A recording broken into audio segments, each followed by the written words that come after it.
You've most likely heard about dopamine. Anytime you feel good, it is because of dopamine.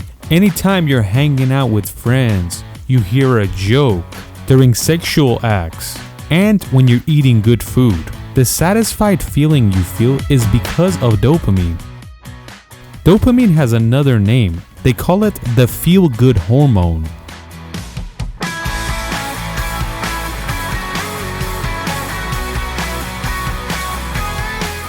It's interesting to note that it's actually not a hormone, and it's considered a neurotransmitter, and it activates between neurons in your brain to release that good feeling you receive. Whenever you get a feeling of satisfaction, it's basically your brain rewarding you and telling you good job, you're doing something good. And it's because of this good feeling that the person gets motivation to continue doing that. Dopamine is not only found in humans, it's actually found in almost every single animal. The reason dopamine was first created throughout history and evolution is because animals mate and have more and more babies. And on the other side, you have to eat food. So when you actually eat good food, your brain rewards you with that dopamine feeling. And these are the two things that basically prevents a species from going extinct. So now we realize that living beings eat, mate with each other, and release dopamine and die, right? But no, it's not that simple, especially in human lives. Like for example, how do you think humans get addicted? They're not actually addicted to the substance or the drug. They're actually addicted for that dopamine feeling. When you use a type of narcotic or a drug, the dopamine released in your brain gives you that feeling like you did something very good and your brain is rewarding you. So that's why your brain basically keeps on begging for that same feeling to come back. It's expecting something good to happen.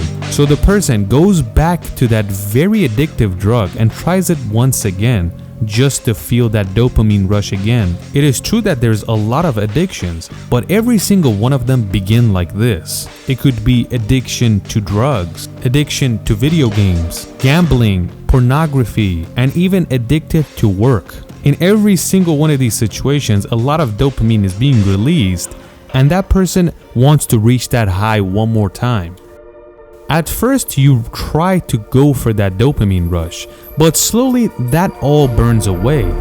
You go to use that drug just to feel normal, and if you don't, you get extremely nervous and anxious. In this video, I don't want to name the drug because even if I name it, YouTube is very sensitive and it's going to demonetize my video. But the white powder looking drug that we are all familiar with is engineered in a way just to release the most amount of dopamine inside your brain. And that's why drugs like this are much more addictive than any other drug you've heard of. Back in the day, the addiction that started heavily seemed normal for a long period of time. In some households, it's still considered normal, and that's the addiction to sugar. When you eat sugar, you get that dopamine feeling and you get it instantly. So it's very easy to get addicted to it.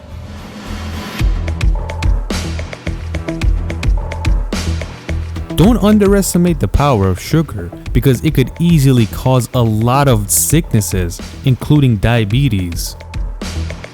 Doctors believe the addiction people reach like this is very unnatural, and that kind of throws off the balance of your brain in terms of releasing dopamine, and it gets to a point where the person that's addicted is not even enjoying eating good food or any other natural thing. When a person gets addicted to a substance and they dedicate their life into getting high with it, they're basically throwing away their natural dopamine system, and there's no more dopamine to go around. So the person is very hopeless, anxious, and the depression kicks in.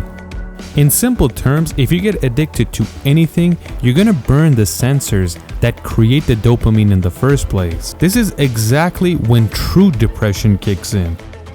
So this tells us dopamine is very sensitive, and if you want to use too much of it, it's going to go away and it's going to be very hard to bring back.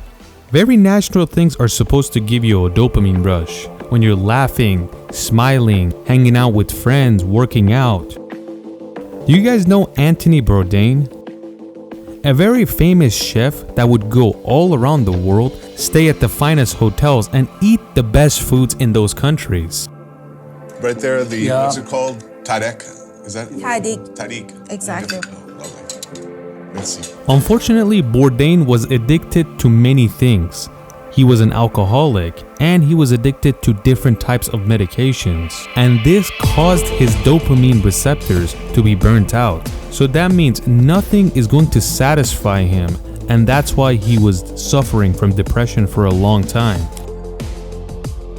Unfortunately, Bourdain didn't speak to anyone about the problems he was having. He didn't even consult with a doctor to see what he can do. And in the year 2018, he decided to kill himself.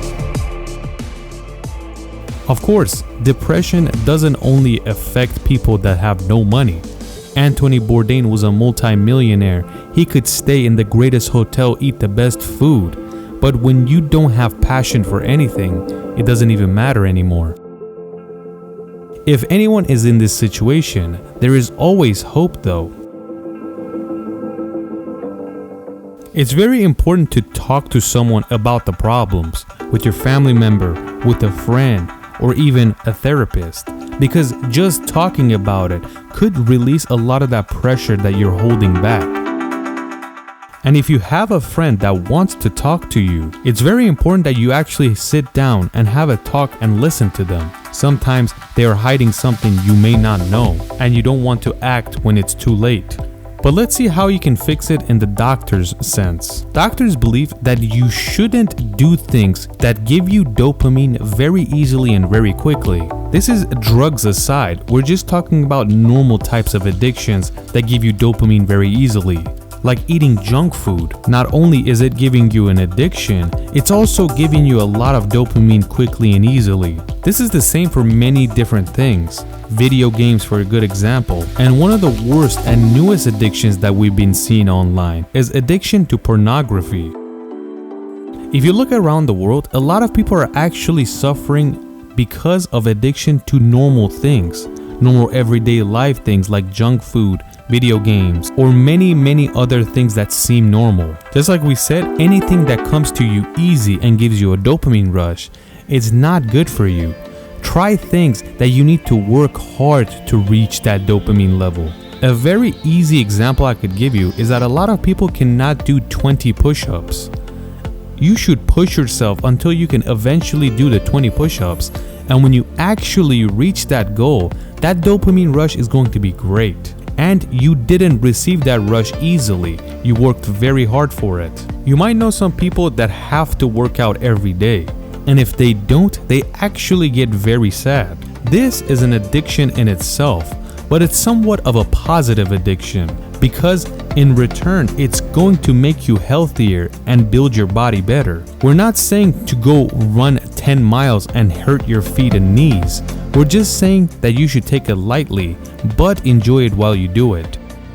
There are a lot of people that always want to have a project in mind, something to do. Like some person likes to do woodwork. Anytime they have free time, they open up the garage and start working on their piece of wood. And eventually, when one of these projects finish, the satisfaction and dopamine rush you feel is like no other. So it's very important for people to have a hobby, because hobbies keep your mind occupied and they allow you to have a simple and free mind rather than occupied with terrible things. The hobby doesn't have to be a complicated and hard thing. It could be something normal like a drawing or changing something on your vehicle. I hope we all learned something today, and I wish you all the very best.